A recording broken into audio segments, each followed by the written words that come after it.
আসসালামু আলাইকুম প্রিয় শিক্ষার্থীরা, কেমন আছো তোমরা সবাই? আশা করি সবাই অনেক ভালো আছো এবং সুন্দর একটা সময় কাটাচ্ছ। আমি মোহাম্মদ রাজ তোমাদের এডু পরিবারে স্বাগত জানাচ্ছি। আজকে তোমাদের সাথে আমার ক্লাস হবে ইন্টারনেটের পরিচিতি নিয়ে, অর্থাৎ ক্লাস 8-এর 5 নাম্বার চ্যাপ্টার, যে ইন্টারনেটটা কীভাবে ব্যবহার হয় আমাদের দৈনন্দিন জীবনে এবং এই ইন্টারনেটটা কী বা কীভাবে এই কাজ করে, এই সকল বিষয় আমরা জানবো। এবং এই ইন্টারনেটটা সবচাইতে বেশি আমাদের কোন ক্ষেত্রে গুরুত্বপূর্ণ ভূমিকা পালন করেছে এটাও আমরা জানবো ইনশাআল্লাহ। তো আশা করি তোমরা সবাই আমাকে দেখতে পারতেছো এবং শুনতে পারতেছো। তো চলো আমরা ক্লাসটা শুরু করে দেই ইনশাআল্লাহ। তো আজকে আমাদের এই যে ইন্টারনেটটা আছে, তাই না, আমরা মোটামুটি সবাই কিন্তু ইন্টারনেটটা ইউজ করি কম বেশি। ধরতে যদি বলি, এখন বর্তমানে বাংলাদেশের সব জায়গায় ইন্টারনেটের অ্যাক্সেস অ্যাভেলেবেল আছে। তো কিন্তু কয়জনই বা জানে যে ইন্টারনেটটা আসলে কি? অনেকে হয়তো এটা জানে যে ইন্টারনেট বলতে বোঝায় একটা ডেটা, জাস্ট একটা ডেটা। কিন্তু আসলেই কি ইন্টারনেট মানে ডেটা? না, ইন্টারনেট বলতে বোঝায় একটা সংযোগ ব্যবস্থা। ইন্টারনেট বলতে কি বোঝায়? একটা সংযোগ ব্যবস্থা। দেখো, আমি যদি তোমাদের বলি এই ইন্টারনেটটা আসলে কিভাবে কাজ করে, দেখো আমি তোমাদের একটু সংজ্ঞাটা লিখে দিই, তাহলে তোমরা আরো ভালোভাবে বুঝতে পারবা। ঠিক আছে?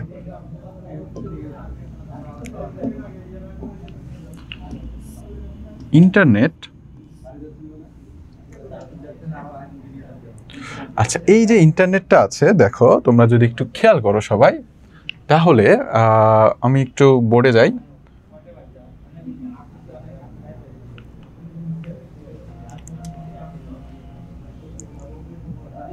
আচ্ছা, এই যে ইন্টারনেটটা আছে, ইন্টারনেটটা কি? ইন্টারনেট একটা সংযোগ ব্যবস্থা।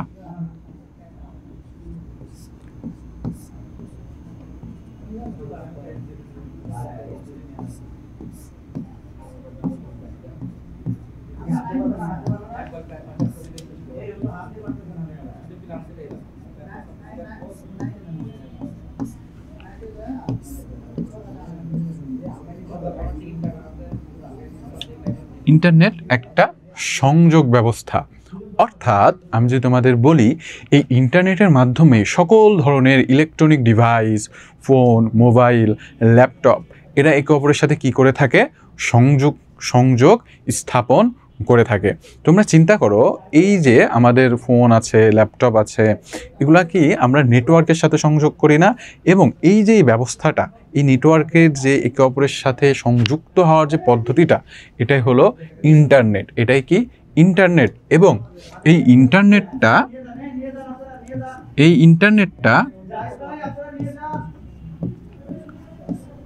ইন্টারনেটটা পুরো পৃথিবীতে জালের মতন ছড়িয়ে আছে। জালের মতো ছড়িয়ে আছে।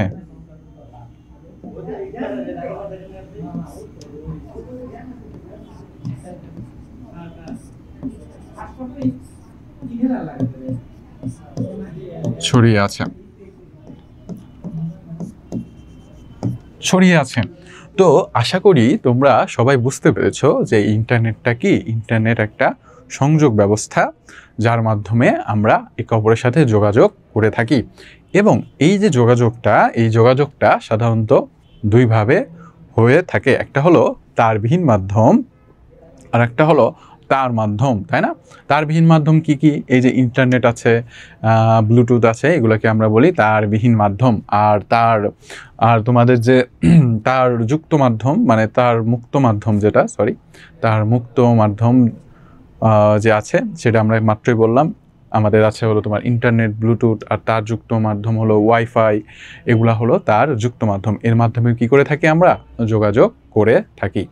আচ্ছা, আলহামদুলিল্লাহ। হোসেন আলী, কেমন আছো? আশা করি ভালো আছো। তো আশা করি সবাই বুঝতে পেরেছো। এখন চলো আমরা পরবর্তী ধাপে চলে যাই। তো আমরা দেখলাম আমাদের ইন্টারনেটটা কি।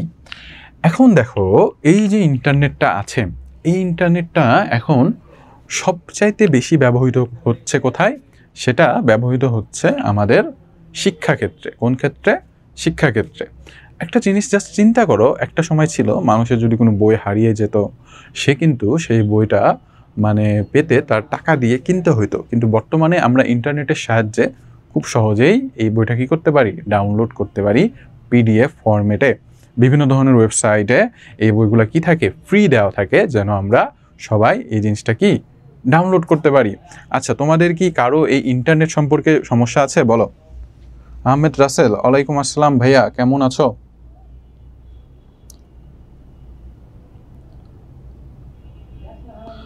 তামান্না, আচ্ছা তামান্না, ভালো আছো তামান্না? আচ্ছা, তো বলো ইন্টারনেট সম্পর্কে কে কোনো সমস্যা আছে? এই পর্যন্ত কি সবাই ক্লিয়ার কিনা একটু বলো আমাকে।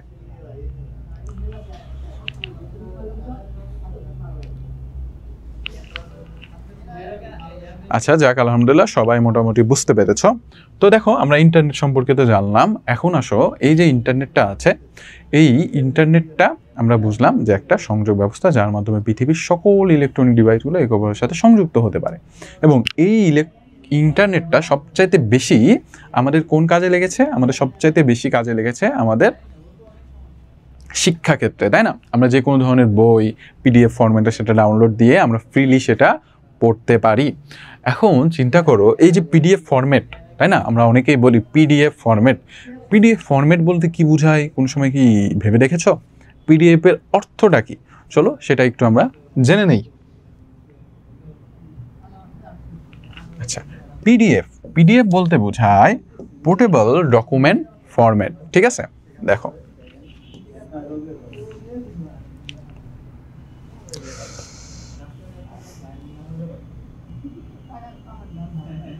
আচ্ছা,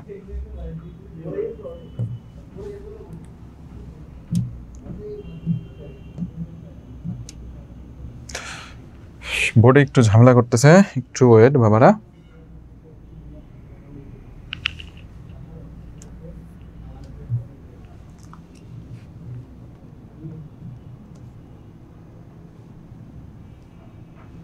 আচ্ছা দেখো, যেটা আমি বলতেছিলাম, পিডিএফ পিডিএফ মানে কি, পোর্টেবল ডকুমেন্ট ফরম্যাট।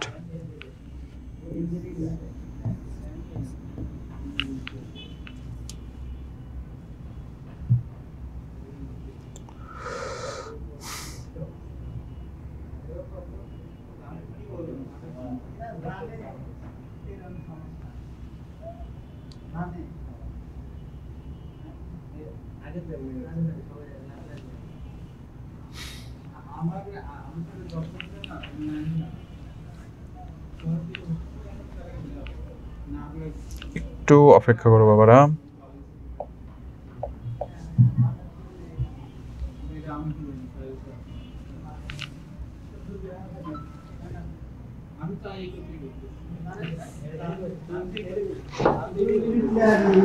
সাগর ভাই, বোর্ড কাজ করতেছে না ঠিকভাবে, একটু দেখ।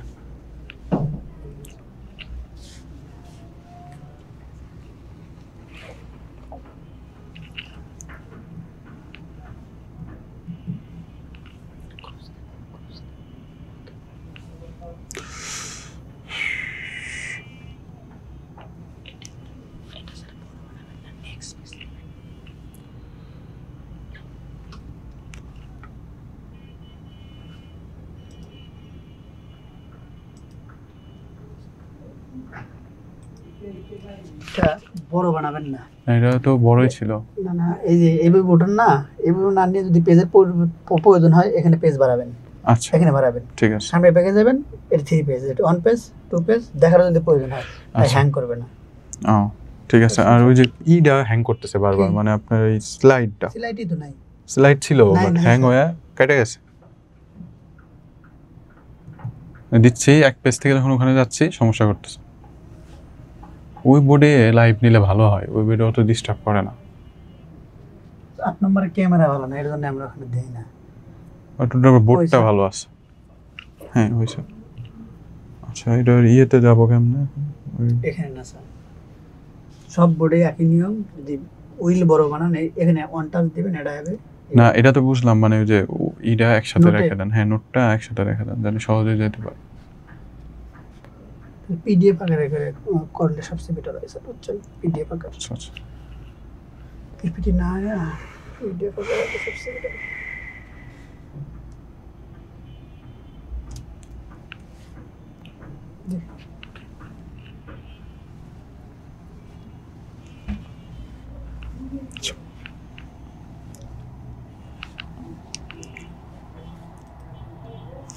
আচ্ছা, সরি ফর একটু নেটওয়ার্ক সমস্যার জন্য।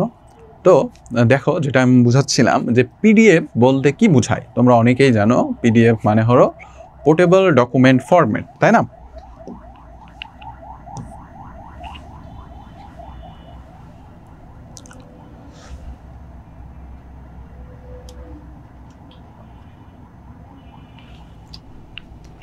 বোর্ডে যেই লিখতেছি ওরা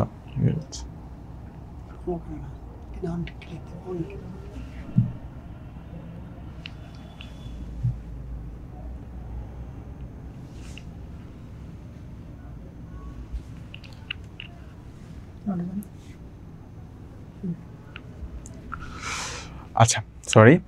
দেখো, পিডিএফ মানে কি? পোর্টেবল ডকুমেন্ট ফরম্যাট, তাই না? পোর্টেবল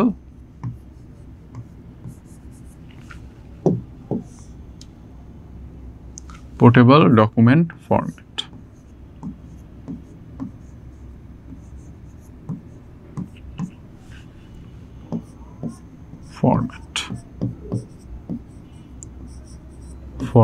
আচ্ছা, এই যে পোর্টেবল ডকুমেন্ট ফরম্যাট আছে, এর মানেটা কি? তোমরা কোন সময় ভেবে দেখেছো?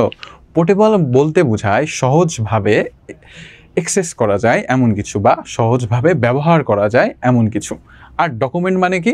ডকুমেন্ট বলতে বোঝায় যে কোনো তথ্য, এই যে আমরা যে কথা বলছি এটা কি একটা তথ্য? এই যে তথ্যগুলো আমরা সাধারণত ভিডিও হইতে পারে, ছবি হইতে পারে, বা তোমাদের ফটো হইতে পারে। আর ফরম্যাট মানে একটা নির্দিষ্ট নিয়ম। অর্থাৎ পিডিএফ মানে বোঝায় পোর্টেবল ডকুমেন্ট ফরম্যাট এমন একটা ফাইলের নির্দিষ্ট নিয়ম যা যে কোনো ডিভাইসে সহজভাবে ব্যবহার করা যায় এবং তথ্যগুলা সবসময় একই নিয়মে সব জায়গায় থাকে। এর ফলে কি হয়? এর ফলে আমরা খুব সহজে ফাইলটা অ্যাক্সেস করতে পারি। এবং ইন্টারেস্টিং ফ্যাক্ট যেটা, সেটা হলো যে আমরা এই যে ফাইলগুলা এক কম্পিউটার থেকে অন্য কম্পিউটারে যদি আমরা পাঠাই, তাহলে সেটা কখনো ভেঙে যায় না। সেটা কি হয়? সব সময় একই রকম থাকে। ঠিক আছে? কারণ কি, অনেক ফাইল এমন আছে যে ফাইলগুলো যদি আমরা এক ডিভাইস থেকে আরেক ডিভাইসে নিয়ে যাই, তাহলে কিন্তু সেগুলো ভেঙে যায়, যার ফলে আমাদের প্রয়োজনীয় তথ্যগুলো অনেক সময় আমরা ইউজ করতে পারি না। আচ্ছা, তো দেখো, আশা করি তোমরা এই পর্যন্ত বুঝতে পেরেছ। এখন চলো আমরা পরবর্তীতে যাই। আমরা বুঝতে পারলাম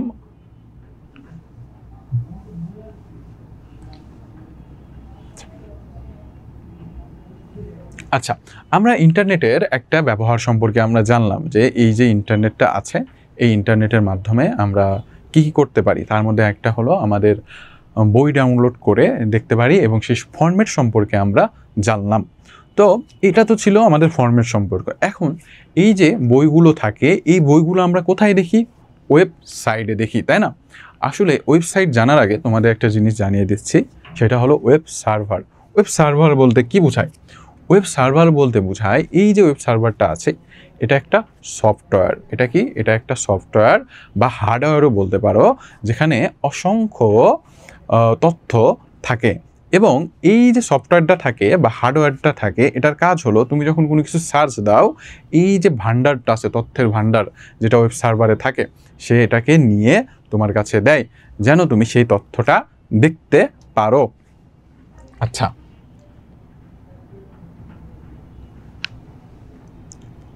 দেখো, আমি জিনিসটা একটু তোমাদেরকে বলি।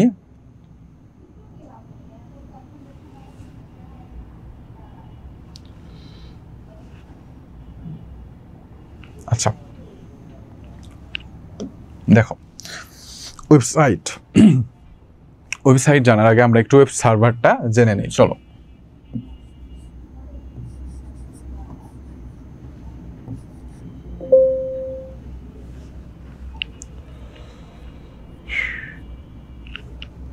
আজকে বোর্ডটা খুবই ঝামেলা করতেছে, কিছু মনে করো না তোমরা।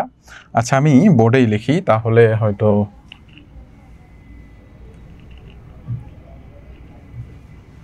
বোর্ডে একটু ঝামেলা হচ্ছে আর কি। যাই হোক, চলো আমরা একটু কষ্ট করে পড়ি, যেহেতু বোর্ডে ঝামেলা হচ্ছে, কি আর করার। আচ্ছা, তো আমি যেটা বোঝাচ্ছিলাম যে এই যে ওয়েব সার্ভার আছে, ওয়েব সার্ভার এটা আসলে একটা সফটওয়্যার। এটা কি বাবারা? এটা একটা সফটওয়্যার, ঠিক আছে। আচ্ছা, এটা ক্লাস 8-এর। তো দেখো, যেটা বুঝাচ্ছিলাম যে ওয়েব সার্ভারটা কি, এটা একটা সফটওয়্যার বা হার্ডওয়্যার, ঠিক আছে। সফটওয়্যারটা কি এটা আশা করি তোমরা জানো। সফটওয়্যার বলতে বোঝায় যখন আমরা কোনো কম্পিউটারের ভাষা দ্বারা, যখন আমরা কম্পিউটারকে কোনো একটা নির্দিষ্ট কাজ করাই, তখন তাকে বলা হয় সফটওয়্যার। কম্পিউটারের ভাষা দ্বারা বা ইনস্ট্রাকশনগুলো দ্বারা আমরা যখন কম্পিউটারকে একটা কাজ করাই, তখন তাকে কি বলা হয়? সফটওয়্যার। এবং এই ওয়েব সার্ভারের কাজ হলো, মানে এই ওয়েব সার্ভার একটা সফটওয়্যার যেটার কাজ হলো আমরা যে সার্চ ইঞ্জিন, মানে গুগলে যে গুগল বা আদার যে তোমার ব্রাউজারগুলো আছে, সেখানে যখন তুমি কোনো কিছু সার্চ দাও, সে এটা এই ওয়েব সার্ভারে পাঠায়। ওয়েব সার্ভারে পাঠানোর পরে সে কি করে? সে তার ডাটাবেজে চলে যায়, অর্থাৎ তার ডাটা স্টোরেজে চলে যায়, ঠিক আছে। ডাটা স্টোরেজে যাওয়ার পরে সে সেখানে দেখে যে তোমাদের যে তথ্যটা তুমি সার্চ দিয়েছো, সেই তথ্যটা কি এই ডাটাবেসে আছে কি না। যদি থাকে, সেই সার্ভারটা থেকে সেই তথ্যটা খুঁজে বের করে তোমাকে দেখায়। এবং এইভাবেই ওয়েব সার্ভারটা কাজ করে। সহজভাবে ধরতে গেলে, ধরো তুমি একটা লাইব্রেরিয়ানের কাছে গেছো, ঠিক আছে। এটা একজন লাইব্রেরিয়ান, ধরো এই ওয়েব সার্ভার হলো একজন কি লাইব্রেরিয়ান। তো সেই লাইব্রেরিয়ানের কাছে গেলে তার কাছে কিন্তু অসংখ্য বই থাকে। এখন এতগুলো বইয়ের মাঝে তুমি কিন্তু বইটা বের করতে পারবে না খুব সহজে। তুমি যদি সেই লাইব্রেরিয়ানটাকে বলো যে লাইব্রেরিয়ান কাকা, আমাকে এই যে বইটা আছে এটা বের করে দিন, তিনি কিন্তু খুব সহজে বই বের করে দিতে পারবেন। তো এই ওয়েব সার্ভারটার কাজও সেম টু সেম, ঠিক এইরকমই। তো আশা করি তোমরা ওয়েব সার্ভারটা বুঝতে পেরেছো। আচ্ছা, তোমরা কি ওয়েব সার্ভার বুঝেছো বলো?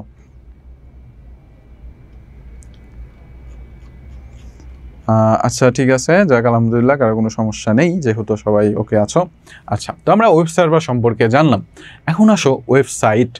এই ওয়েব সার্ভারেই অসংখ্য পেজের সমন্বয়ে গঠিত হয় ওয়েব সাইট, ঠিক আছে। অসংখ্য ওয়েব পেজ, ঠিক আছে। ওয়েব পেজ কি? ওয়েব পেজকে বলা হয় যে এটা একটা ইলেকট্রনিক পেজ, অর্থাৎ এই পেজটা সাধারণত তোমার অসংখ্য তথ্য বহন করে। এই তথ্যটা হতে পারে তোমার ভিডিও হতে পারে, মানে তথ্যটা যে থাকে সেটা ভিডিও আকারে থাকতে পারে, টেক্সট আকারে থাকতে পারে, বা বিভিন্ন ধরনের ইমেজ আকারে থাকতে পারে। যেমন ধরো, তুমি যদি ফেসবুকে যাও, ফেসবুকে গেলে কিন্তু তুমি সর্বপ্রথম একটা পেজ দেখতে পারো। এই একটা পেজকে আমরা বলি ওয়েব পেজ, ঠিক আছে। এবং অসংখ্য ওয়েব পেজের সমন্বয়ে গঠিত হয় ওয়েবসাইট।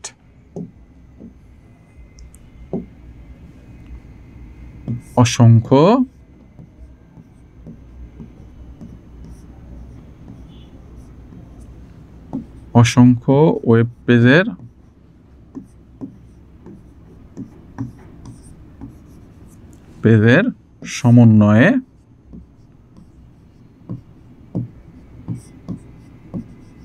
সমন্বয়ে গঠিত হয় ওয়েবসাইট।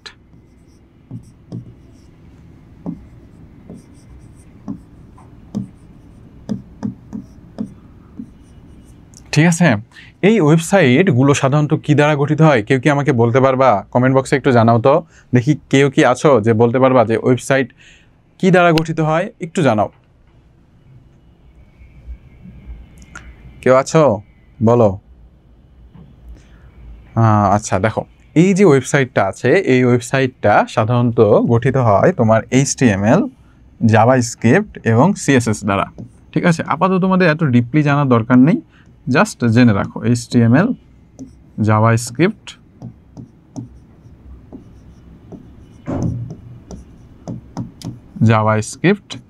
এবং CSS দ্বারা, ঠিক আছে। তো এটা দ্বারা সাধারণত একটা ওয়েবসাইট গঠিত হয়। আশা করি তোমরা এখন বুঝতে পেরেছো যে এই যে ইন্টারনেটটা আছে, এখানে অসংখ্য কম্পিউটারগুলো কি থাকে, একে অপরের সাথে সংযুক্ত থাকে। এবং এই ইন্টারনেটের মাধ্যমে আমরা ওয়েবসাইট বা ওয়েব পেজগুলো দেখতে পারি। এবং এই ওয়েবসাইটগুলোতে বিভিন্ন ধরনের তথ্য বা ব্যবসায়িক কিছু মনে করো কাজও করা হয়ে থাকে, যেমন তথ্য দেওয়া যেতে পারে। এবং এই ওয়েবসাইটগুলোর মাধ্যমে আমরা কি করতে পারি? ব্যবসাও করতে পারি। ঠিক আছে, তো এটা ছিল আমাদের ইন্টারনেটের সম্পর্কে কিছু বেসিক জানাশোনার ব্যাপার। আমরা কি জানলাম? আমরা জানলাম ইন্টারনেট কাকে বলে, ওয়েবসাইট কাকে বলে, ওয়েব পেজ কাকে বলে এবং ওয়েব সার্ভার কাকে বলে। আমরা 4টা জিনিস জেনে নিলাম। তো আমি জিনিসগুলো ছোট্ট করে একটু রিক্যাপ করে দিচ্ছি।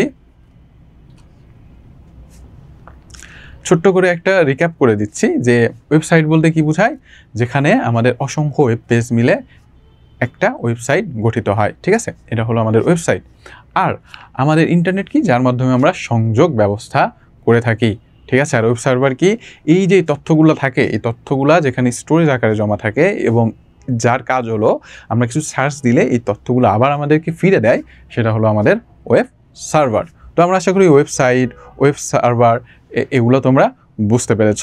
তো তোমরা যদি এই ক্লাসটা পছন্দ করে থাকো তাহলে বেশি বেশি ক্লাসটা শেয়ার দাও এবং কমেন্ট করো। ওকে, তাহলে মনে করো যে যারা এখনও জানে না তারা কিন্তু এই ব্যাপারটা জানতে পারবে। ওকে, তো চলো আমরা পরবর্তীতে চলে যাই। পরবর্তীতে দেখি আমাদের কি টপিক আছে।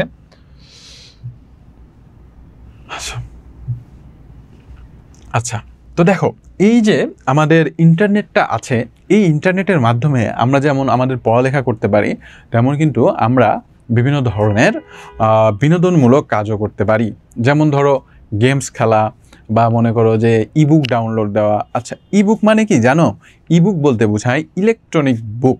কি বই? ইলেকট্রনিক বই। আচ্ছা, খেয়াল করো তোমরা সবাই একটু, তোমরা যারা যারা ক্লাস করতেছো তারা একটু এই জিনিসটা বেশি বেশি শেয়ার দাও বাবারা, যেন যারা যারা মনে করো এখন ক্লাসটা করতেছে না তারা যেন এই ক্লাসটা দেখতে পারে। ঠিক আছে, তো দেখো, আচ্ছা ইবুক, আমি যদি তোমাদের বলি ইবুকটা মানে কি?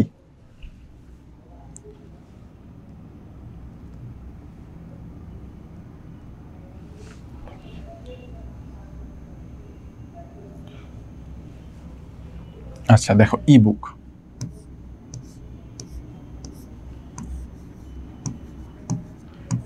ইবুক বলতে বোঝায় ইলেকট্রনিক বুক। ঠিক আছে,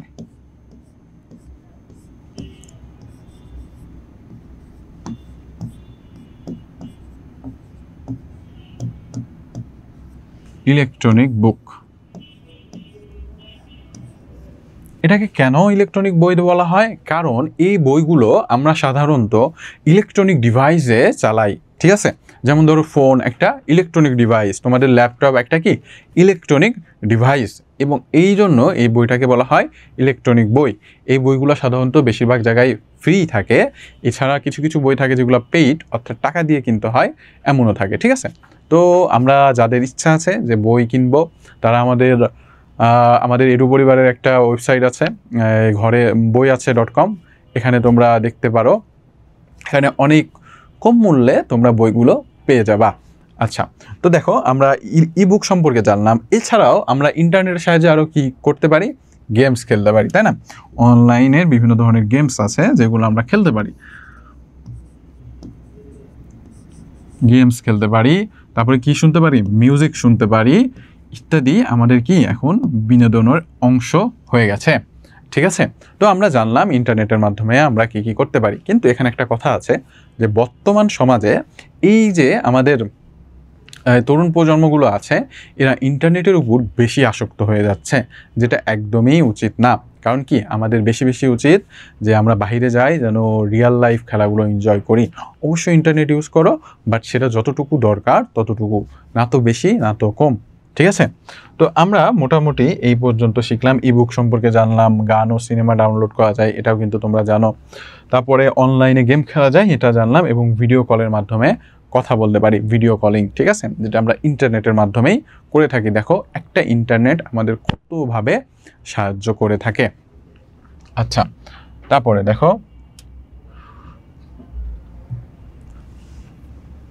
আচ্ছা সামাজিক যোগাযোগ মাধ্যম।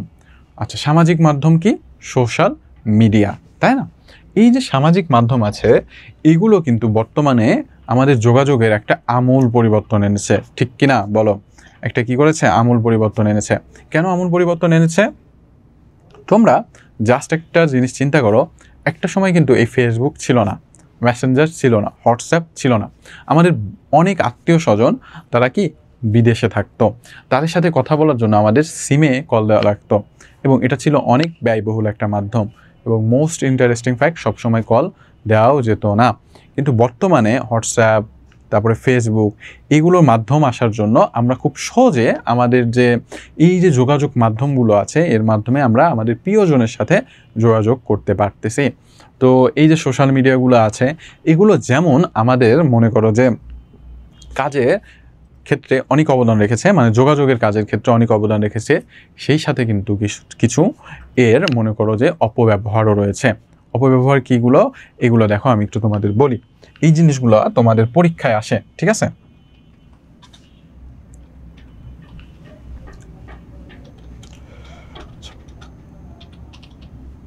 সোশ্যাল মিডিয়ার ক্ষতিকারক দিকগুলো।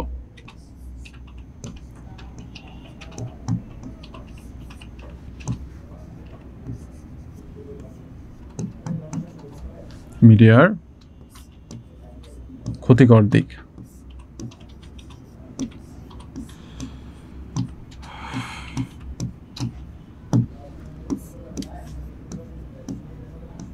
ক্ষতিকর দিক দেখো, তোমাদের যদি আমি বলি এর ক্ষতিকর দিক, অন্যতম একটা ক্ষতিকর দিক কি? সময়ের অপচয়। সময়ের কি? অপচয়।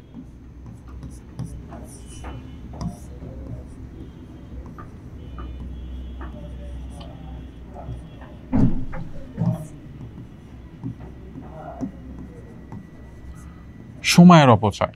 সময়ের অপচয় কিভাবে হয়? যারা অধিক পরিমাণে মানে এই সোশ্যাল মিডিয়াতে থাকে তারা কিন্তু বেশিরভাগ সময় ভিডিও স্ক্রলিং করে সময় পার করে এবং এটা এতটা মারাত্মক, তুমি যদি মাত্র 10 মিনিটের জন্য ফোন হাতে নাও দেখবা কোথা দিয়ে তোমার সময় চলে গেছে 2-3 ঘন্টা তুমি বুঝতেই পারবা না। এবং এটা আমাদের পড়াশোনার ক্ষেত্রেও মারাত্মক ক্ষতি করে, ঠিক আছে? পড়ালেখাতে কি করে? মারাত্মক ক্ষতি করে।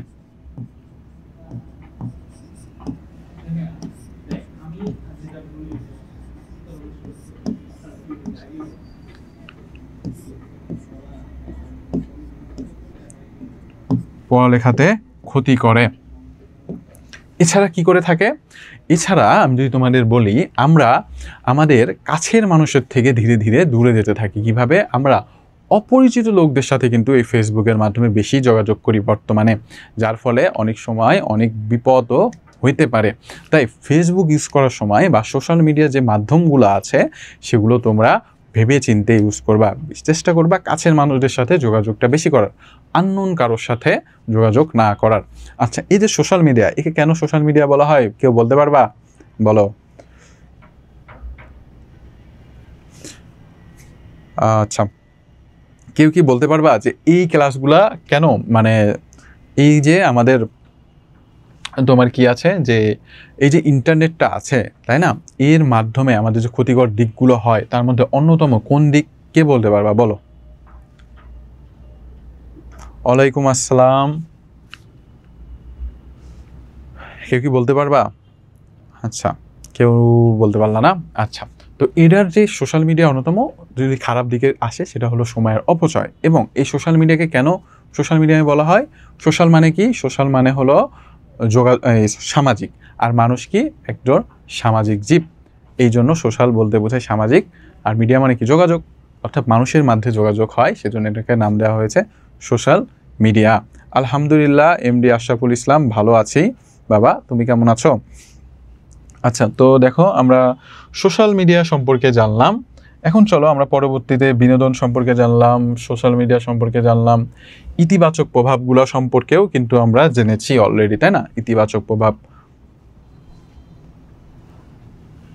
আচ্ছা, আমরা কিন্তু অলরেডি দেখেছি যে এর ইতিবাচক প্রভাবগুলো সম্পর্কেও কিন্তু আমরা জেনেছি, তাই না? যেমন ধরো কাজ সহজ হয়েছে, আমরা সহজেই একে অপরের সাথে যোগাযোগ করতে পেরেছি, সময় যেমন এই যোগাযোগের জন্য সময় বেঁচেছে, কিন্তু এর কিন্তু সাইড ইফেক্টটাও আমি বলেছি অলরেডি। তো বিশ্বব্যাপী যোগাযোগ সহজ হয়েছে এবং তথ্যগুলো আমরা কি পাচ্ছি? সহজে পেতে পারছি, ঠিক না?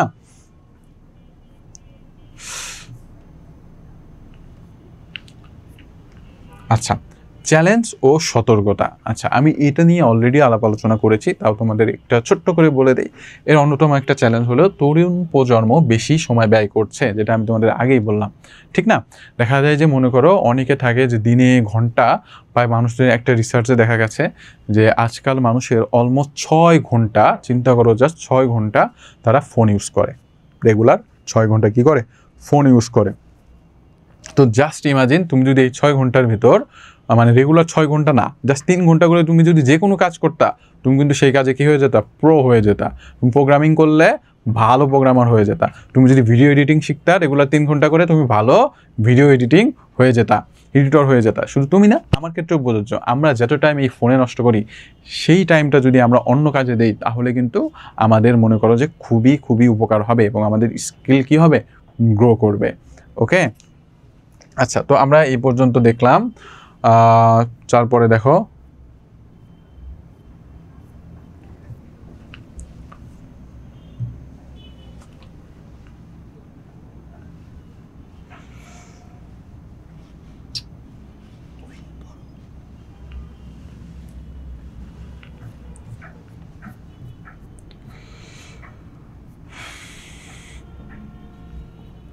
আচ্ছা, আমরা চ্যালেঞ্জ ও সতর্কতা সম্পর্কে জানলাম। এখন দেখো, শিক্ষার জন্য তথ্য বই, এটা আমি অলরেডি পড়িয়েছি। আমরা যে পিডিএফ ভার্সনটা ডাউনলোড দিই, সেই ব্যাপারে আমি অলরেডি আলাপ আলোচনা করেছি।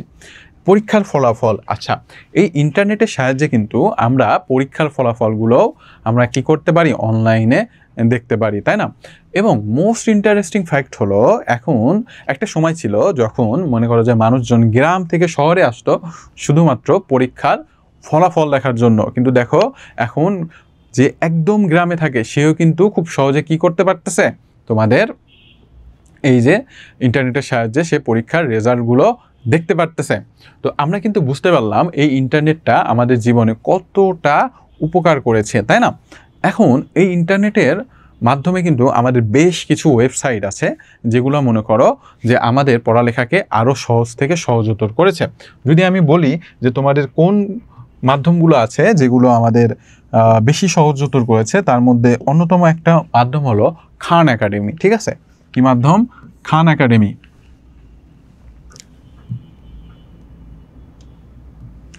কি মাধ্যম বাবারা? খান একাডেমি, ঠিক আছে? এই যে খান একাডেমিটা আছে, এখানে অলমোস্ট আমাদের যে টেক্সট বুক রিলেটেড যত পড়া আছে, টেক্সট বুক রিলেটেড যে যত পড়াশোনা আছে, সব কিছু রিলেটেড এখানে তোমরা ভিডিও পেয়ে যাবা। যদিও ম্যাক্সিমাম ভিডিওগুলো ইংলিশে, বাট এখন অনেক ভিডিও আছে যেগুলো বাংলাতেও পেয়ে যাবে, এবং খুব সুন্দরভাবে এখানে আলাপ আলোচনা করা হয়েছে। এবং অন্যতম একটা তথ্য খোঁজার মাধ্যম হলো উইকিপিডিয়া, তাই না?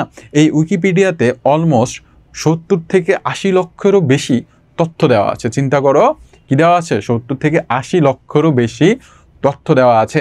এবং এই তথ্যগুলোর ভেতর ম্যাক্সিমাম ইংলিশে, বাট কিছু তথ্য আছে এখন যেহেতু ট্রান্সলেটর আছে, সেজন্য এগুলো এখন বাংলাতেও আমরা দেখতে পারি।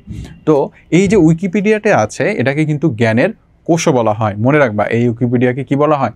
জ্ঞানের কোষ। কারণ কি, এখানে এত পরিমাণে তথ্য দেওয়া আছে যে এখান থেকে জ্ঞান কি হচ্ছে, ধীরে ধীরে আরও বিস্তারিত হচ্ছে। তো আমরা জানলাম, অনলাইনের বিভিন্ন কিছু জানতে পারলাম। এখন আমি তোমাদের মোস্ট একটা ইম্পর্টেন্ট টপিকটা বলবো, সেটা হলো এই যে ইন্টারনেটটা আমরা এতক্ষণ জানলাম, এখন কি এই ইন্টারনেটের স্পিড সম্পর্কে জানতে হবে না? আমরা এখন ইন্টারনেটের স্পিড সম্পর্কে জানবো, চলো।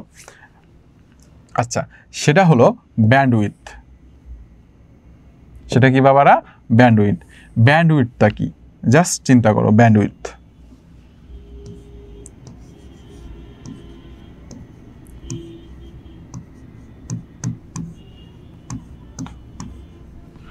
ব্যান্ডউইথ, ব্যান্ডউইথ বলতে কি বোঝায়? একটা নেটওয়ার্ক প্রতি সেকেন্ডে কত কি পরিমাণ ডাটা স্থানান্তর করতেছে, একে বলা হয় ব্যান্ডউইথ, ঠিক আছে? দেখো আমি লিখে দেই জিনিসটা।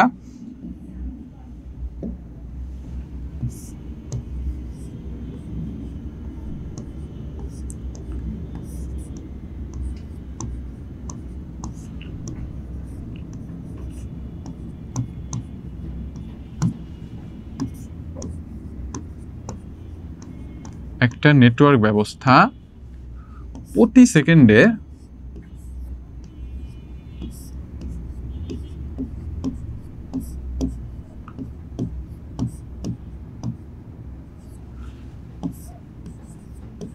কি পরিমাণ ডেটা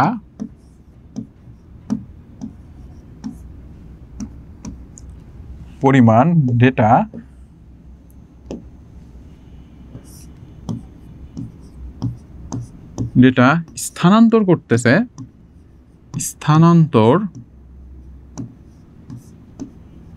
স্থানান্তর করে তাকে বলে ব্যান্ডউইথ।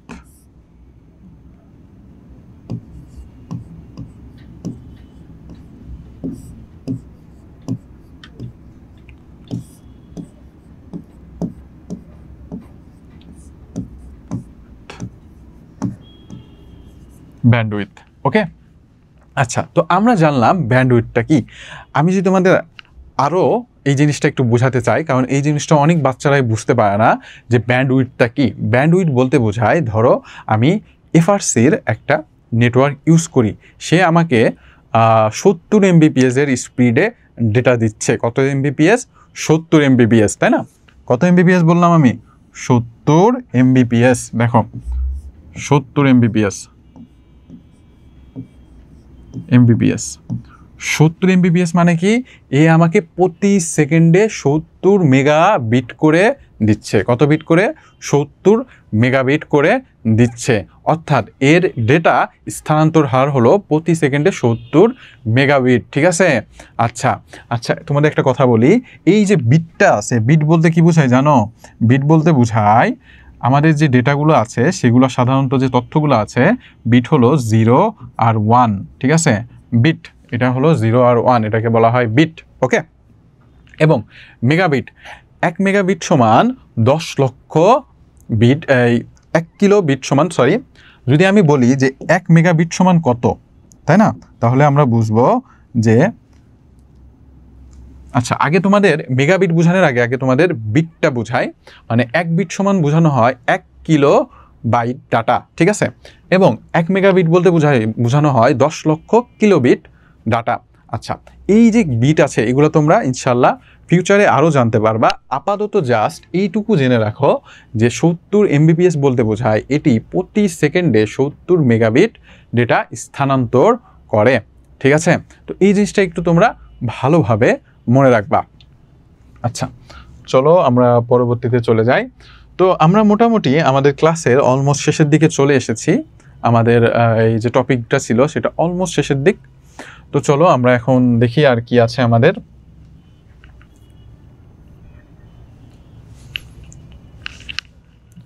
আমরা বিট সম্পর্কে জানলাম, ইন্টারনেট সম্পর্কে জানলাম, বিনোদন সম্পর্কে জানলাম, ইতিবাচক প্রভাব এবং সতর্কতার ক্ষেত্রে জানলাম। আচ্ছা, এবং এছাড়া আমাদের এই যে আছে বর্তমানে অন্যতম একটা কাজ চলে, সেটা হলো আমাদের অনলাইন ক্লাসরুম, তাই না? বা ভার্চুয়াল ক্লাসরুম। ভার্চুয়াল ক্লাসরুম বলতে কি বোঝায়? ভার্চুয়াল ক্লাসরুম বলতে যদি আমি বলি, তাহলে যেখানে আমরা শারীরিকভাবে উপস্থিত থাকি না বা ইন্টারনেটের মাধ্যমে ক্লাস করে থাকি, সেটাকে আমরা বলি ভার্চুয়াল ক্লাসরুম, তাই না? এই ইন্টারনেটের মাধ্যমে তুমি চিন্তা করো, এখন পৃথিবীর অলমোস্ট সবচেয়ে ভালো ভালো টিচারের ক্লাস তোমরা করতে পারতেছো। হইতে পারে সেটা অক্সফোর্ডের কোনো ভালো প্রফেসরের বা ঢাকা ইউনিভার্সিটির কোনো ভালো প্রফেসরের, তাই না? এই যে এই সুযোগ সুবিধাটা, সেটা কিন্তু একমাত্র অনলাইন ক্লাসের মাধ্যমে এসেছে। তো এই যে অনলাইন ক্লাসরুমটা আছে, এই যে অনলাইন ক্লাসরুম, দেখো আগে একটা সময় ছিল যারা গ্রামে বসবাস করতো তারা কিন্তু ইন্টারনেট সম্পর্কে জানতো না, ব্যবহার করতো না। ফলে কি হতো? তারা জাস্ট তাদের এলাকার যে শিক্ষকরা আছে সেই শিক্ষকের যে দেখানো পদগুলো আছে সেখানে থাকতো, মানে তাদের জ্ঞানটা কি ছিল? সীমিত ছিল। কিন্তু বর্তমানে ইন্টারনেটের অধিক পরিমাণে ব্যবহারের জন্য কিন্তু আমাদের কি হয়েছে? জ্ঞানের পরিধি বেড়েছে, ঠিক কিনা? আমাদের কিন্তু জ্ঞানের পরিধিটা বেড়েছে, এবং যত দিন যাবে আমাদের কি হবে? জ্ঞানের পরিমাণ তত বৃদ্ধি পেতে থাকবে এই ইন্টারনেটের সাহায্যে। আমরা যদি ইন্টারনেটটা প্রপার ইউজ করি তাহলে আমাদের শিক্ষার হার অনেক অনেক বাড়বে, জানার হার অনেক অনেক বাড়বে। এবং আমরা আশা করি তোমরা এডু পরিবারের সাথে আরও বেশি করে যুক্ত থাকবা এবং তোমরা দেশসেরা শিক্ষকদের ক্লাসগুলো করতে পারো এই অনলাইনের মাধ্যমে। তো অনলাইনে বেশি বেশি ক্লাস করো এবং লেখাপড়াগুলো আরও বেশি বেশি চালাও।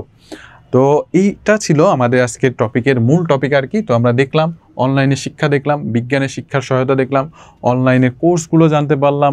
তোমরা হয়তো জানো যে এখন অনলাইনে অনেকগুলো কোর্সও পাওয়া যায়, যেগুলো পেইড কোর্স, যার মাধ্যমে আমাদের কিছু সার্টিফিকেট দেওয়া হয় এবং আমাদের কোনো স্কিল বা একাডেমিক যে ক্লাসগুলো আছে সেগুলো কি করা হয়? জানানো হয়। তো এই ছিল আজকে।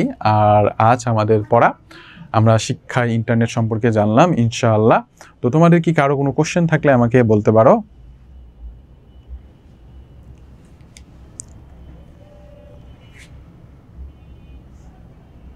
ওকে, ঠিক আছে। তো আজকে তোমাদের ক্লাসটা এই পর্যন্তই থাকছে ইনশাআল্লাহ। তোমরা সবাই ভালো থেকো এবং এডু পরিবারের সাথে থাকো। আসসালামু আলাইকুম।